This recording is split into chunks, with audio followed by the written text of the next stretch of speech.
Ok, pessoal, voltando aqui, vamos fazer essa questão aqui de UML que versa sobre o diagrama de máquina de estados, ok? Então, vamos lá, olha só. Considere o diagrama de máquinas de estado da UML abaixo. Ele mostra um diagrama, pessoal. Você consegue ver ali o seu estado inicial, o estado final.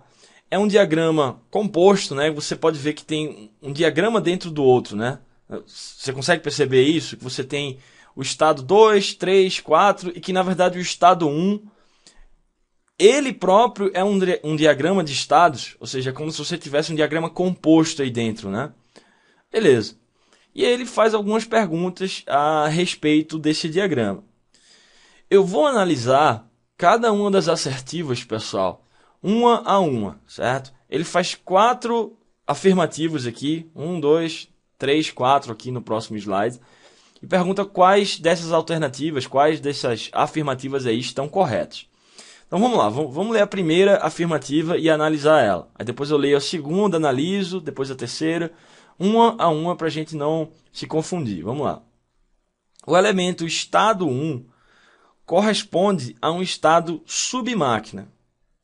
Estado 1, pessoal, vocês estão vendo aí, é exatamente aquele subdiagrama, né? Você veja, estado 1, 2 pontos, diagrama estado 1. Estado 1 é o nome do diagrama.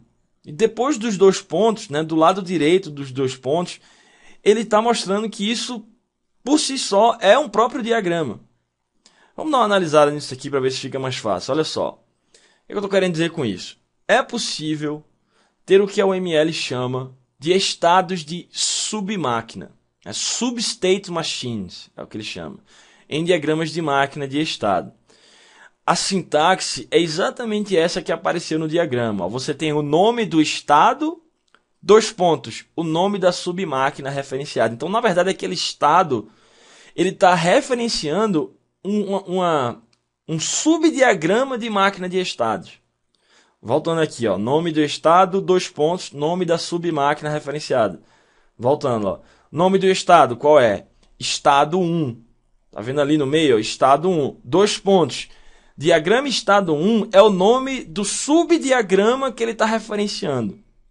E como é que você consegue enxergar isso daí, né? Qual é a anotação para isso, pessoal? Aquele símbolozinho ali, ó, na extremidade inferior direita, né, que tem aquele ícone ali com 2 elipses se conectando entre si. O nome daquele ícone é de decomposição oculta, né, que aparece ali na extremidade de baixo. Que é exatamente a notação para denotar isso daí, pessoal. Submáquinas. Submáquinas é como se fossem estados compostos num diagrama de estado. Um estado dentro do outro, né? Um estado composto ele é semanticamente equivalente, é praticamente idêntico a uma submáquina. Só que quando você tem uma submáquina, como aqui nesse diagrama, você tem a vantagem de usar esse estado de submáquina para você poder reaproveitar um outro diagrama de máquina de estados que você já tinha pronto e apenas referenciar ele aí dentro desse diagrama. Vamos lá, com calma. Eu sei que essa questão é complicada, então eu vou explicar de novo com calma. Esse diagrama que vocês estão vendo aqui na tela, ele por si só já é um diagrama de máquinas de estado. Ok, sem problema nenhum. Você tem vários estados, você tem o pseudo-estado inicial, você tem o estado final, você tem as transições, ok. Só que um desses estados, desse diagrama daqui, o estado 1, que vocês estão vendo aí no centro da tela, ele na verdade está referenciando o que a OML chama de submáquina. Estado 1 é o nome do estado e diagrama estado 1 é o nome da submáquina referenciada por ele. Qual é a vantagem de você fazer isso? Isso aqui é um estado composto? Não, isso aqui é uma submáquina. É como se fosse um estado composto, mas com a vantagem que, na verdade, dentro desse estado 1 aí, tem um outro diagrama de máquina de estados. Qual é a anotação para isso? É usar esse ícone de decomposição oculta. Ó. Parece um cotonete aqui embaixo, ó. Esses 2 ícones, esses 2 elipses aí conectados. Qual é a vantagem de você usar uma submáquina? É que às vezes você já tem um diagrama de máquina de estado pronto e você só quer referenciar, você só quer reaproveitar ele dentro de outro diagrama. E como é que você faz isso? Você utiliza o que ele chama de estados de submáquina, que é como se você importasse uma segunda máquina de estados para dentro desse primeiro diagrama de máquina de estados aqui. Ok? Bom, expliquei bem calmo aqui, porque eu sei que é meio uma coisa dentro da outra, né? Que aí você tem uma coisa meio recursiva, eu sei que é meio complicado de entender, então eu expliquei com bastante calma aqui.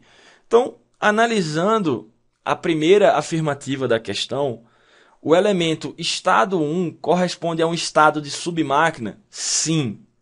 Como é que você sabe isso? Primeiro pela sintaxe, né, tem essa sintaxe, né? É o nome do estado, dois pontos, o nome da submáquina referenciada. Segundo pelo ícone, que o ML chama de ícone de decomposição oculta, que parece esse cotonete aqui embaixo, na extremidade inferior direita desse estado. Verdadeira a primeira afirmativa. Só um detalhe, pessoal, antes que eu esqueça. Tudo isso daqui, de novo, também você pode encontrar na superestrutura da OML, certo? Procurem lá por Substate Machine, vocês vão encontrar todas essas explicações aqui. Então, verdadeira primeira assertiva. Vamos ver a segunda. O diagrama estado 1, né, que é um diagrama de submáquina, como a gente viu, que refine o estado 1, terá exatamente um estado inicial. Pessoal, é o seguinte, eu tenho vários comentários a fazer sobre essa segunda e, na verdade, a terceira afirmativa também. Por que essa segunda afirmativa está falsa? Vou logo adiantando para vocês. O que vocês podem utilizar para já matar essa alternativa, essa afirmativa 2? Veja, o estado inicial, que é representado por aquele círculo totalmente preenchido ali, ó, ali na esquerda, que tem uma transição para o estado 2, por exemplo, ele na verdade não é um estado verdadeiramente. O correto é você chamar isso de pseudo-estado inicial. Eu sei que na prática pouquíssimas pessoas falam pseudo-estado inicial, mas não é correto você chamar o pseudo-estado inicial de estado inicial, porque na verdade ele não é estado de verdade, ele é só uma maneira virtual, digamos assim, de você ter um ponto de início para o seu diagrama de máquinas de estado, mas na verdade aquele estado ele não existe, ele é um pseudo estado, certo? Então essa segunda, ela já está falsa daí. Quando você entra nesse diagrama submáquina aí, que é que ele está falando, né? O diagrama estado 1, que é uma submáquina. Quando você entra, é possível que ele tenha um pseudo-estado inicial. É possível. Depende de quantas regiões ele tem. Ele pode até ter mais, ok? Agora, com certeza ele não vai ter um estado inicial, e sim um pseudo-estado inicial. Veja, isso é uma coisa. Agora, o estado final, aquela bola vazada ali da direita, que vocês estão vendo ali perto do estado 3 e 4, aí é estado de verdade. Entenderam o que eu quis dizer? Estado inicial é pseudo-estado inicial. Estado final é um estado de verdade. É estado final. Não é pseudo-estado final. É estado final. Certo? Eu falei que essas questões eram complicadas. Por isso que mais de 80% das pessoas que fizeram isso daqui erraram. Eu sei que isso daqui é complicado. Por isso que eu estou falando bem devagar e várias vezes para ser prolixo propositadamente. Eu tô sendo repetitivo de propósito, para você entender isso daqui, porque, pelo visto, mais de 80% das pessoas não entenderam isso daqui. Então, beleza. Estado inicial, na verdade, é pseudo-estado inicial. E estado final, ok, é estado final mesmo, certo? Agora, eu tenho um comentário para fazer sobre isso daqui, ó. Vamos lá. Tá lá, sobre essa segunda afirmativa. O estado inicial, na verdade, a gente chama de pseudo-estado inicial. E só é possível você ter, no máximo, um pseudo-estado inicial por região em um diagrama de máquina de estados. Uma região, pessoal, ele representa um container para nós de estados e transições. É como se fosse um container, uma separação dentro daquele estado da máquina de estados. Vamos lá, deixa eu mostrar aqui para vocês o que é que eu estou querendo dizer, ó. Por exemplo, vamos lá. Você tem esse diagrama de máquina de estados aí, chamado Weather. Esse exemplo aí eu peguei, se eu não me engano, da superestrutura, tá, pessoal? onde você tem um estado dentro dele, chamado climate, certo? Clima. Aí você tem dia, noite, quente, frio, chuvoso, seco. Só que vocês estão percebendo que dentro desse estado climate, você tem 3 regiões. Eu expliquei isso daqui na nossa aula teórica do ML, tá, pessoal? Que essas regiões, na verdade, como eu falei, elas representam containers para transições. E quando você tem várias regiões dentro de um estado, é como se elas ocorressem em paralelo. É como se cada uma dessas 3 regiões aqui, ó, dia e noite, morno e frio, chuvoso e seco, elas ocorressem em paralelo. Por quê? É óbvio, né, pessoal? Porque quando você está modelando, por exemplo, o clima de uma cidade, você pode ter um clima que está durante o dia, mas ao mesmo tempo está frio e seco, por exemplo. E aí, como é que você modela isso num diagrama onde você não pode ter várias regiões ao mesmo tempo? Tem que ter várias regiões ao mesmo tempo, senão você não consegue modelar isso no diagrama de estados.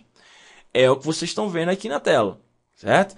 Então, o que eu estou querendo dizer com isso? Você só pode ter, no máximo, um pseudo-estado inicial por região.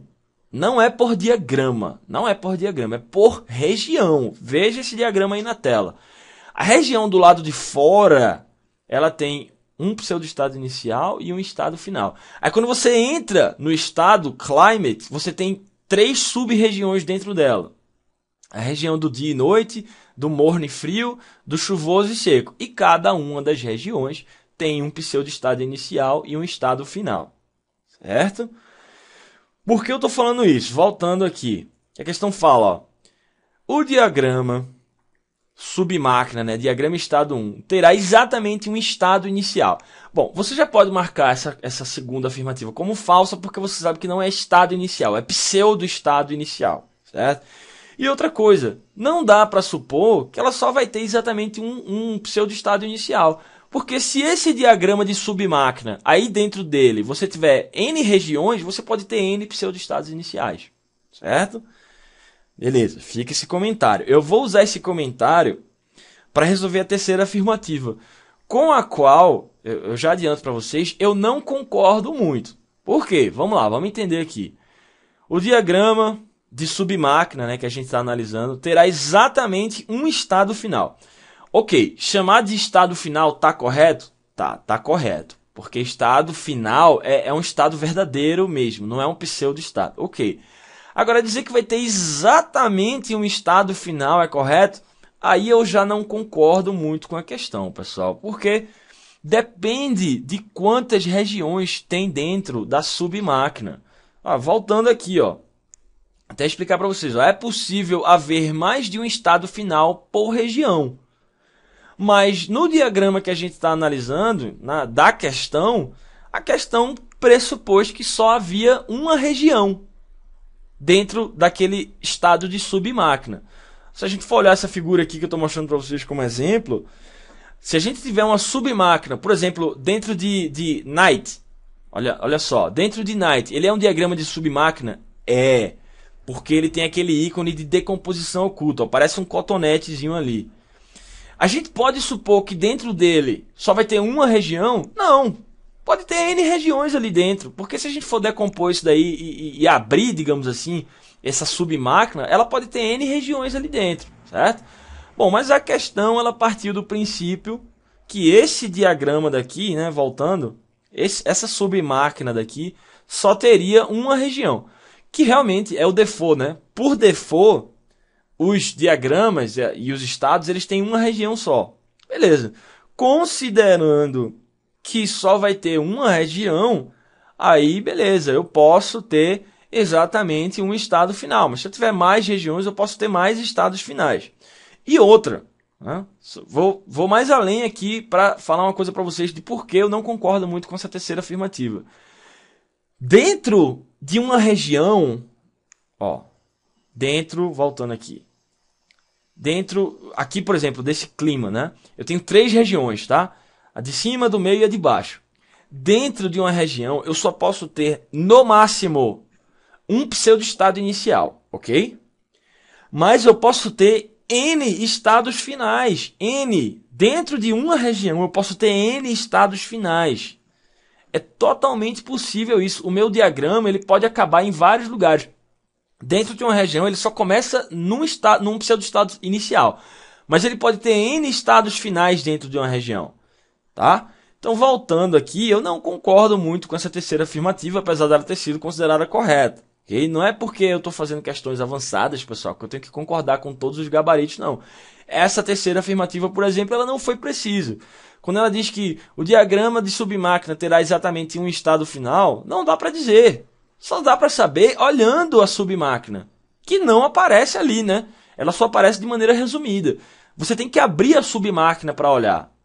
Então fica esse comentário. Voltando aqui, ó. É possível você ter mais de um estado final por região. Você pode ter vários estados finais, o seu diagrama pode acabar em vários lugares. Mas a questão pressupôs que só havia um. Ok, e por isso foi considerada correta. Pela eliminação das alternativas, se você soubesse isso, você acabaria chegando na resposta. Mas fica esse comentário aí, beleza? Bom, e por fim, a última afirmativa é que o diagrama de submáquina terá exatamente um pseudo-estado de ponto de entrada e um pseudo-estado de ponto de saída. Bom, o que é que isso significa? Olha só. Pontos de entrada. O que são pontos de entrada no diagrama, pessoal? Usados para entrar na submáquina em um estado diferente do default, do estado inicial. O que isso quer dizer? Quando você entra numa submáquina e você não tem um ponto de entrada explícito, ponto de entrada é isso daqui, ó, voltando para o diagrama. Tá vendo aquele círculo, entrada 1, ali na esquerda, que está por cima da submáquina? Aquilo é um ponto de entrada. E tá vendo aquele círculo com um X no meio dele, saída 1? Aquilo é um ponto de saída. Certo? Para que servem pontos de entrada e pontos de saída? Pontos de entrada são usados para você entrar na submáquina num estado diferente do estado default, que seria o pseudo-estado inicial dele. Aqui dá para você ver as duas coisas, ó. Quando você tem aquele pseudo-estado inicial ali, que vai para o estado 2 e vai para a entrada 1, isso é um ponto de entrada. Mas aquela outra transição que está saindo daquela bola preta ali e entrando diretamente na submáquina, ele não está usando um ponto de entrada. Ele está entrando diretamente na submáquina. Ou seja, lá dentro da submáquina, em vez de você começar do ponto de entrada, você vai começar do estado default, de inicial default, que é exatamente o pseudo-estado inicial da submáquina, lá dentro dela. Certo?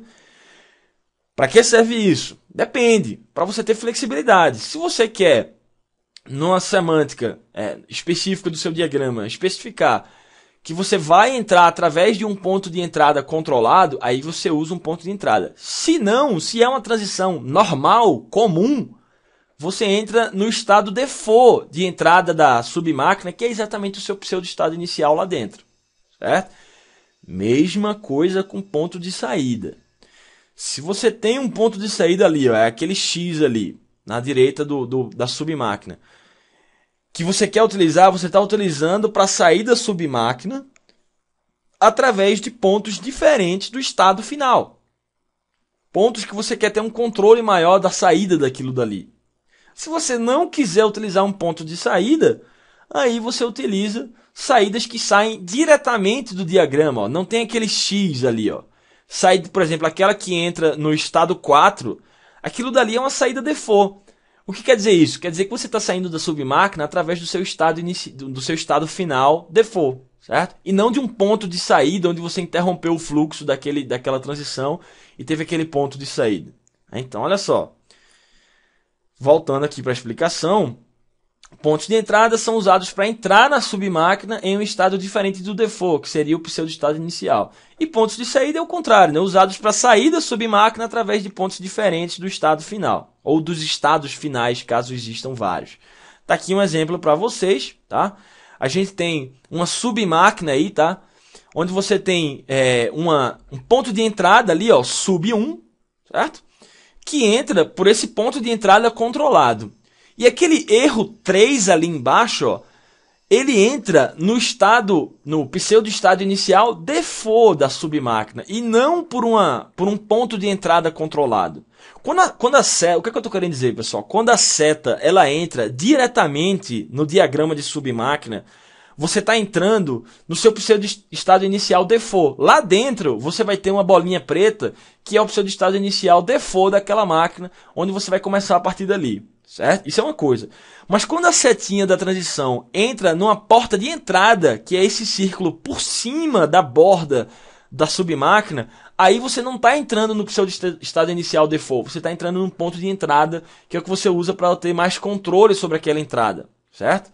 Mesma coisa com a saída, ó, ali na direita. Quando a seta sai diretamente da submáquina, você saiu através do seu estado final default. Beleza. Mas se não, se você saiu através de um ponto de saída, se você interrompeu aquele fluxo por alguma razão, por exemplo, aí você sai através daquele xizinho ali, ó, que fica por cima da borda do diagrama de submáquina, e aí você tem esse ponto de saída controlado também. Isso é um ponto de entrada, isso é um ponto de saída, certo? Às vezes você utiliza, a notação é essa, tá? Um círculo por cima da borda, o círculo pode ser vazio ou ter esse X, se for um ponto de saída, tá? Ponto de entrada o círculo é vazio, ponto de saída o círculo tem um X no meio dele, para ter esses pontos mais controlados. Se você quiser utilizar as transições default, você entra e sai diretamente do diagrama de submáquina. Então, voltando aqui na pergunta, o diagrama de submáquina terá exatamente um pseudo-estado ponto de entrada e um pseudo-estado de ponto de saída? Sim, porque aí sim, né, pessoal? É exatamente o que está desenhado na figura, né? Ó, olha só, entrada 1 e saída 1. Aí realmente a gente pode dizer que, olhando esse diagrama de submáquina, nas bordas dele eu tenho um pseudo-estado de ponto de entrada e um ponto de saída ali na direita. Verdadeira, quarta afirmativa. Então, ficamos com a 1, a 3 e a 4 verdadeiras. Letra E, a resposta da questão. Pesada, né? Questão cheia de conceitos novos, cheia de conceitos avançados. Então, resumindo aqui para vocês tudo que eu expliquei. Primeira afirmativa, o elemento estado 1 corresponde a uma submáquina? Sim, isso é uma submáquina. É uma maneira de você reaproveitar um diagrama de máquina de estados que você já tinha e colocar dentro de outro diagrama. Isso é uma submáquina. Lembrem-se daquele ícone ali, aquele cotonetezinho ali, que é o ícone de decomposição oculta, ok? A segunda afirmativa está falsa, porque não existem estados iniciais, existem pseudo-estados iniciais, ok? Falsa a segunda. A terceira, eu não concordo muito, porque ele pressupõe que você vai ter exatamente um estado final dentro da submáquina, mas não dá para dizer, tá? Não dá para dizer. Porque eu posso ter N estados finais, eu posso ter N regiões ali dentro, mas tudo bem, foi considerada correta. E a quarta realmente está correta, porque olhando o diagrama a gente tem um ponto de pseudo-estado de ponto de entrada e um ponto de pseudo-estado de ponto de saída, entrada 1, saída 1, como vocês podem ver aí no diagrama. Para que servem esses pontos de entrada e saída? Para proverem entradas e saídas mais sofisticadas, mais controladas para a submáquina. Se você não quiser utilizar, você pode ter uma transição que entra ou sai, né, diretamente na submáquina, e aí você vai utilizar o pseudo-estado inicial default ou os estados finais daquele diagrama de submáquina. Beleza? Letra E, a resposta a essa questão, pessoal. Bom, vamos fazer uma questão um pouco mais simples aqui para a gente fechar esse trecho, que é uma questão, inclusive, do CESP. E questões do CESP, pessoal, que foram classificadas como muito difíceis aí no site Questões de Concurso, normalmente isso ocorre porque as questões têm alguma pegadinha, né? Porque para ela ser uma questão muito difícil, ela teve mais de 80% de erro. O que é, né, convenhamos, bem estranho, considerando que é uma questão de VOF. Se é uma questão de VOF, na média você deveria ter aí 50%, né? Ou verdadeiro ou falso, se as pessoas fossem chutar. Mas para mais de 80% das pessoas errarem, quer dizer que tem alguma pegadinha aí na questão, que as pessoas acharam que era uma coisa, mas na verdade era outra. Então vamos lá, vamos ler essa questão aqui. Tendo em vista que na UML a utilização de diversos diagramas possibilita descobrir falhas não detectadas em diagramas gerados anteriormente, diminuindo a possibilidade da ocorrência de erros durante a fase de desenvolvimento de software, Julgue os itens a seguir. Então, vamos lá. Na verdade, é só um item, né? Perguntando se está certo ou errado. Ele fala o seguinte: o diagrama de comunicação concentra-se em como os objetos estão vinculados e quais mensagens são trocadas entre si durante esse processo. Esse diagrama está associado ao diagrama de classe. Pessoal, muita gente marcou essa questão como verdadeira, pelo visto, né? Mas essa questão está falsa. E qual é a interpretação dessa questão daqui? Bom, primeiro, diagrama de comunicação concentra-se em como os objetos estão vinculados e quais mensagens são trocadas entre si durante o processo? Sim, verdadeiro, né? Não vou explicar de novo o diagrama de comunicação, tá, pessoal? A gente já viu no nosso curso teórico. Tá aí um diagrama de comunicação para vocês. O foco é na organização estrutural dos objetos que trocam mensagens entre si, ao contrário do diagrama de sequência, né, que tem um foco temporal. Aqui no diagrama de comunicação, o que eu quero dizer com foco estrutural? Quer dizer que ele é um diagrama estrutural? Não, ele é um diagrama dinâmico. Ele é um diagrama onde você tem mensagens sendo trocadas entre objetos. Mas o foco dele é na maneira como os objetos estão vinculados, estão relacionados entre si. Porque, por exemplo, no diagrama de sequência, você tem uma estrutura rígida de construção do diagrama, né? Sempre os objetos aparecem lá em cima, sempre as mensagens aparecem de cima para baixo. E aqui não. No diagrama de comunicação, por exemplo, você pode colocar um objeto no meio e colocar objetos ao redor dele do jeito que você quiser. Você pode organizar do jeito que você quiser o diagrama de comunicação. Você pode espalhar esses objetos da forma como melhor for estruturada para a semântica que você quer dar para aquele diagrama. Isso é que quer dizer, né, que o foco é na forma como os relacionamentos entre os objetos estão estruturados. Você pode botar, por exemplo, o objeto mais importante no meio e os objetos secundários ao redor dele. Você tem essa flexibilidade no diagrama de comunicação, certo? Tá aí um diagrama de comunicação para vocês. E exatamente porque você tem essa flexibilidade de dispor os objetos da forma como você quer, você não sabe exatamente qual é a sequência das mensagens, né? Porque uma mensagem pode estar no meio, a outra pode estar na ponta. Ao contrário do diagrama de sequência, né? Que você sempre tem uma ordem das mensagens ali de acordo com o tempo de cima para baixo. Aqui não. Como você pode espalhar isso de qualquer jeito, você tem uma maneira de sequenciar essas mensagens da seguinte forma, colocando números sequenciais nas mensagens. 1, 1.1, 1.2, como vocês estão vendo aí na tela. Bom, tudo isso a gente viu na aula teórica, pessoal. Vocês já devem estar careca de saber, já falei isso. Já fez, inclusive, questões sobre isso em outras aulas. Então, voltando aqui, ó, o diagrama de comunicação concentra-se em como os objetos estão vinculados. Sim, o foco é no vínculo entre os objetos e quais mensagens são trocadas entre eles. Verdadeiro. Agora, esse diagrama está associado ao diagrama de classe? Não. A interpretação dessa questão é, esse diagrama ele está associado ao diagrama de sequência. Vamos lá. Olha só um trecho que eu retirei do Guia do Usuário, lá do seu capítulo 19. Né? Guia do Usuário é aquela bibliografia que eu falei para vocês, que é a mais adequada para você estudar o ML. Olha só a frase que ele... Na verdade eu tirei desse trecho, mas eles falam isso durante vários trechos do livro, tá, pessoal? Nessa parte onde eles falam sobre diagramas de interação. O que é que eles falam? Olha só. Diagramas de sequência e diagramas de comunicação são semanticamente equivalentes. Como resultado disso, você pode pegar um diagrama numa forma e converter para outra sem perder qualquer tipo de informação. Certo? É isso que está escrito aí na tela para vocês, do capítulo 19, da segunda edição do livro do Guia do Usuário da UML. Ou seja, o diagrama de comunicação está associado semanticamente, inclusive ele é equivalente semanticamente ao diagrama de sequência. Diagrama de comunicação e diagrama de sequência, pessoal, são a mesma coisa. Só muda a forma de você estruturar o diagrama. A forma de você dispor a organização daquele diagrama. Mas as informações que são representadas por eles, você pode converter de um para o outro e do outro para um, sem perder informação. Certo? Então, diagramas de comunicação estão semanticamente associados a diagramas de sequência e não a diagramas de classe, como a questão falou. Falso por causa disso. Agora, vamos lá. Eu entendo porque muita gente marcou verdadeiro nessa questão. Eu estou tentando dar aqui a interpretação do CESP para vocês. Eu entendo porque muita gente deve ter marcado verdadeiro. Que o cara pensa, né? Pô, diagrama de comunicação está associado ao diagrama de classe? Pode até estar, né? Porque no diagrama de classe eu tenho as minhas classes, né, do meu programa, do meu software. A partir dessas classes eu crio objetos, né, eu posso instanciar objetos.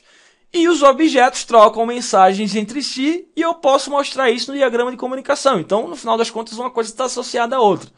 Pessoal, eu concordo com essa interpretação, mas essa interpretação ela é um pouco ampla demais. Porque se você for pensar assim, qualquer coisa está associada a qualquer coisa na UML. Veja, o diagrama de classe ele está associado ao diagrama de pacote. Porque no diagrama de pacotes eu posso empacotar a classe. Verdadeiro? Sim, se você for interpretar dessa forma, tá verdadeiro. Ou então, sei lá, o diagrama de implantação, ele está associado ao diagrama de componentes. Porque eu posso mostrar componentes que rodam em nós de dispositivos do meu diagrama de implantação. Tá verdadeiro? Tá verdadeiro.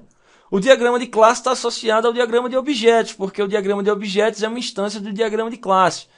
Sei lá, que mais? O diagrama de atividades está associado ao diagrama de interação geral, porque o diagrama de interação geral, ele mistura o diagrama de atividades com outros diagramas de interação. Então, assim, resumindo, eu entendo que você interprete dessa forma, mas é uma interpretação muito ampla.